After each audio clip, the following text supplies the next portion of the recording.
Welcome to 10 Minute Takes. This is where we rate films first, then we discuss what we liked and didn't like about the movie. So, you ready? Mm-hmm.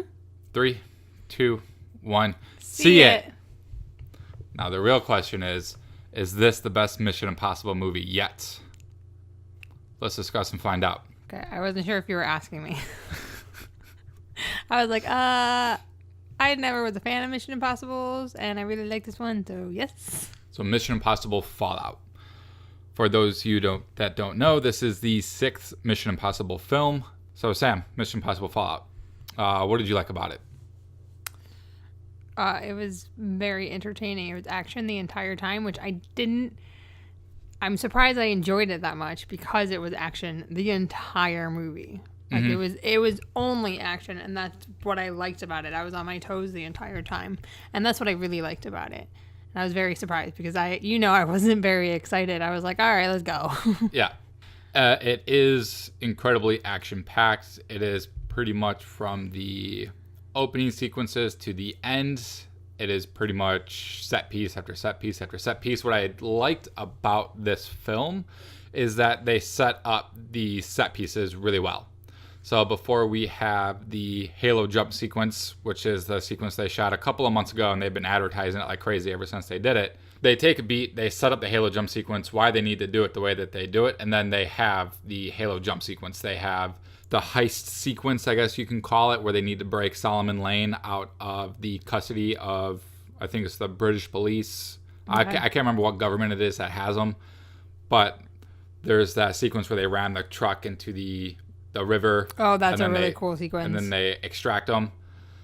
So we essentially go from like the Halo jump sequence. You have the action scene in Paris where he needs to go meet this woman called the White Widow.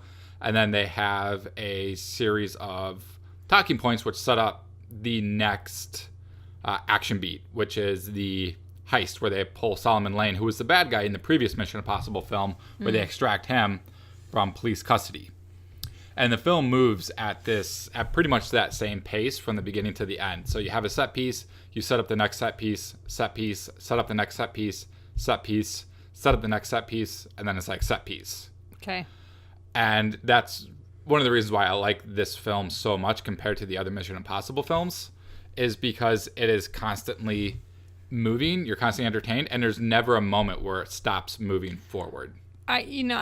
Actually, I agree with that. And it was interesting that I did like it as much as I did because I like action movies, but I do also enjoy the dialogue and the building of characters. And I think maybe because everybody knows Mission Impossible, so we know these characters, that's why there was so much action in it. And I didn't dislike that. I really enjoyed that as part of the movie, even though I'm not exactly the best person to talk to about the Mission Impossible movies because I don't even think I've seen a few of them. I think the only one that's really important to see prior to this one is probably the last one because the villain carries over from the last film. This is a direct. Yeah, we saw that. This is a direct continuation from the last film. They go over enough of the history of the previous film with Tom Cruise's relationship with Solomon Lane, the bad guy. That's what I was going to kind of say. To not actually have to see the previous one, but it does. I do think it does help. There was one part that you said you couldn't really follow, but I didn't seem to have that problem, which is odd because I'm the one that usually gets lost in movies. Yeah, I think there's just a part where I zoned out when they were talking about why they were doing the Halo jump and why they needed to meet the White Widow. That I got a little confused when they actually met her. And then there's like this, not a group, but it seems like there's like a parade of guys that are just there to try and kill her. And I didn't catch why they were trying to kill her and why they needed to protect her from these guys. So something in that part of the film that went over my head, and I was like, And I just enjoyed the action scene for what it was. It was just pretty much boiled down to Tom Cruise and his crew of people just beating up a bunch of guys in this Paris club, and they needed to protect her and get her out. And then once they protected her and got her out, like that part of the film was just gone. It didn't come back. And they protected her, got her out, and they continued the business with the White Widow. And I just was like, oh, well, that part was what it was. They didn't bring it back, so it wasn't a big deal. It was just a little confusing in the moment. And then they just went about the business of Tom Cruise impersonating the guy that the White Widow thought she was supposed to meet. I think with all the action, though, I would have to say that took a little bit away from the actual story. Mm-hmm. And I think that's why it didn't bother me that at that point, I guess it was a little confusing, and it didn't bother me because it was all just action. So it sometimes distracted you away from what the story was really trying to tell you, I think. And I think that's where people might get a little confused. But I don't think that you would be confused for long. Yeah, I mean, this is probably one of the more straightforward Mission Impossible films that they've made since, I want to say, the third one. There's a few twists and turns in the film, and I didn't find any of them particularly surprising. Well, the plot of the film is that they're after this guy named John Lark, and they don't know who John Lark is, and there's a suspicion that he's someone within one of the governments, and the governments think that he's someone in the American government. So there's some twists and turns about who John Lark might be, and then when it's finally revealed, it's like halfway through the film. I actually like that they didn't wait till the very end to reveal who it was. I think it kept it, instead of being like a spy espionage type of film, they just maintained the pure action adrenaline rush that the film was. Okay. And I think that's where some of the comparisons to a film like Mad Max Fury Road comes from, is that Mad Max Fury Road is like, set up an action set piece, you get a set piece. Set up action set piece, you get a set piece. Mm-hmm. Set up action set piece, you get a set piece. And Mission Impossible Fallout follows that same sort of clipping and pacing with the way it sets out its set pieces. Okay. Now, the other thing that I find very impressive about this film is that they actually made this film without a completed script. Yeah, you were telling me about that. Which usually movies like that are like a mess. They're hard to follow. They're unfocused. But this film was just like a straight line, straight through. You'd never be able to tell that this was made without a completed script. Like, was there any part of this where you're like, well, that was random? Because that's the kind of stuff that happens when you go into making a film without a completed script. Oh, really? Yeah, they start making stuff up as they go along, and then the film just gets confusing. No, I don't think there was any moment that I felt was out of character for the movie, or that didn't make sense in that moment. Acting all around was really good. I felt like Henry Cavill started out really stiff, and then as the film went along, he got more and more comfortable in the role. I would agree, because in the beginning, I was like, I don't know if I like him in this character yet. But as the story came on more, I was like, okay. Yeah, like his banter with Tom Cruise before the Halo jump sequence was a little wooden. The delivery was a little rough.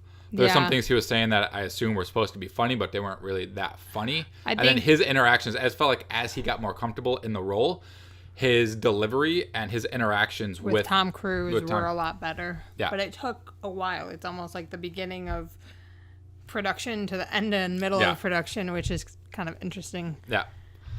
So all that stuff I thought was great. I guess now the next step would be just to talk about things that we didn't like. You can start, because I don't, off the top of my head, I'm not 100% sure what I didn't like. I'm honestly trying to think of something that I didn't like. If anything, maybe the film might have been a little bit too long, but it didn't feel long. And this might be the biggest nitpick I can say about the film. It's 2.5 hours long. And I think it's the longest of the Mission Impossible films. I'd have to see what the other ones are. I honestly thought the ending was going to be similar to Avengers. And then I would have been mad. Everyone's going to die? I was like, no, we just saw this. I was like, this storyline is starting to sound very familiar.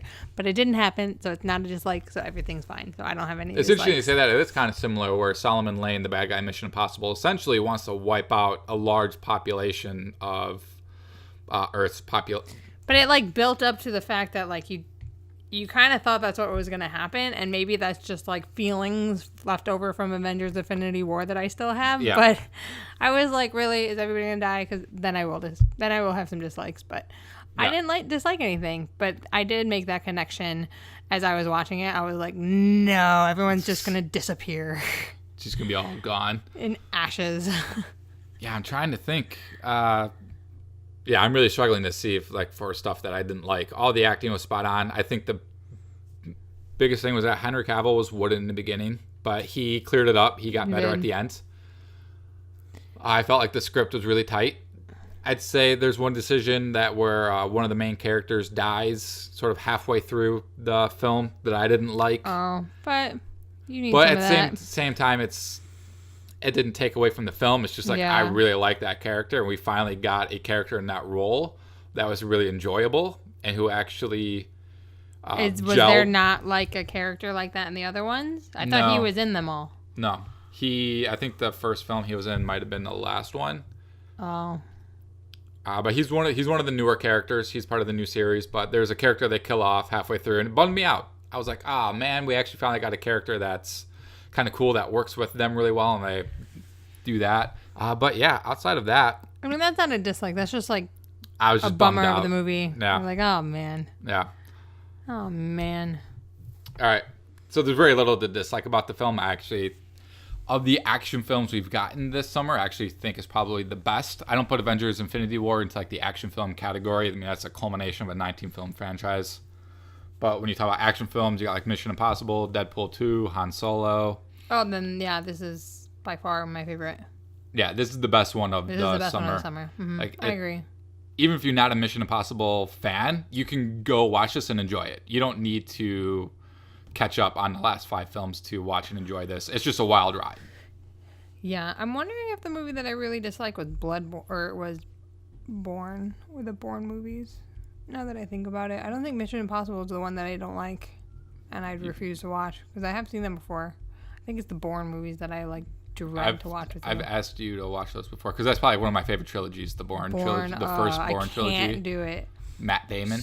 Oh, I can't do it. I think that's what I'm thinking of when I'm like, I don't want to see Mission Impossible because I confuse those two, and I know I do not like Bourne because now that I'm looking at our collection, I'm looking right at it, and I was like, this entire time I kept looking at it, and I was like, I think it's the Bourne movies that I don't like, and I'm like hating on Mission Impossible, refusing to watch the old one. But sorry, that's totally veered off gear. No, it's Thank fine. you for watching. Anyways, the big question, is this the best Mission Impossible film yet? Don't ask me because I don't know. There is 6 of them. A lot of people actually put the 5th one, which is Rogue Nation, as their I did favorite, really like that one. and it's the one that they think is the best. I did like For that me, the last 2 were really good. Not my favorites. My personal favorite, what I think is the best Mission Impossible film, is Mission Impossible 3. That was... Do you think 3 is better than this one? I like it more. Is it better? I mean, that's subjective. I think this one might be the better action film as far as just the pacing, the set pieces, just the scale of it. One of the things that I like about Mission Impossible 3 so much is that it is, and it's, I think it's a credit to the first 3 Mission Impossible films. The first 3 Mission Impossible films all directed by 3 different people. So the first one's Brian De Palma. The second one was John Woo. The third one was J.J. Abrams. The third one was J.J. Abrams' directorial debut. J.J. Abrams went from making Mission Oh, we're Impossible talking 3. about directors now. Okay. Yeah. So he went from making Mission Impossible 3 to Star Trek to Super 8, Star Trek 2, Star Wars The Force Awakens. And you can tell that in Mission Impossible 3 is distinctly a J.J. Abrams film, as is Mission Impossible 2 is a John Woo film, as is Mission Impossible 1 a Brian De Palma film. And that's one of the things I like about those first 3 films, is that they all feel distinctly different. Okay. Whereas this new series, they all kind of blend together. They look like aesthetically, story-wise, they all feel very similar to one another. They actually feel like they're part of a whole. Whereas the first 3 feel like they're their own distinct visual films and stories. Okay. I'm a J.J. Abrams fan. And I think that's one of the reasons why I like his Mission Impossible so much. And his Mission Impossible is, again, another action film that is just kinetic energy from the beginning to the end. Yeah. And that villain in Mission Impossible 3, played by Philip Seymour Hoffman, is one of my favorite villains. But it's J.J. Abrams' energy that he brought to Mission Impossible 3. This is one of the reasons why I like the third one as much as I do. I still hold it up as my favorite Mission Impossible. And this one, Fallout, would be my second favorite. So, to me, Fallout, not the best Mission Impossible film, second best, but again, that's just my opinion. I know a lot of people don't even put the Mission Impossible 3 as in their top 3 Mission Impossible films, but I put it as my number 1. So, do you have any final thoughts about Mission Impossible Fallout? No, I think I'm good. Now I feel like I have to watch the other ones because I was so mean about not watching them. No, I'm not going to watch them. Maybe we'll watch Mission Impossible 3 tonight. Maybe we will. Maybe. Maybe. Anyways, that's our show. That's Mission Impossible Fallout. I loved it. One of the best of the franchise. Easily one of Tom Cruise's best films. I'll put it up there. I'll say it's one of his probably top 5 Tom Cruise films. His best action film he's made since Edge of Tomorrow. I love that movie. So, trying to say goodbye here. Mission Impossible Fallout. One of Tom Cruise's best. I will say that I think this will go down as a classic action film. It'll be remembered as one of Tom Cruise's best. Can't believe this dude's in his 50s. I know. He's in his mid 50s. He's work out better. He's still kicking ass. I know. So, thank you for watching. Highly recommend this film. Go out and see it as soon as you can. We saw it in IMAX. Blew me away. I loved the IMAX experience. If you can see it in IMAX or Prime, check it out. The sound is incredible. The set pieces are highly worth it. So, thank you for watching. That is it. Have no idea what comes out next week. Maybe we'll see some independent films during the week and do a couple shows. Kind of like to see Blind Spotting. Something's coming out. We'll talk about it next time. I don't remember. Okay, that's it. Thank you for watching. Have a good night. See you later next time.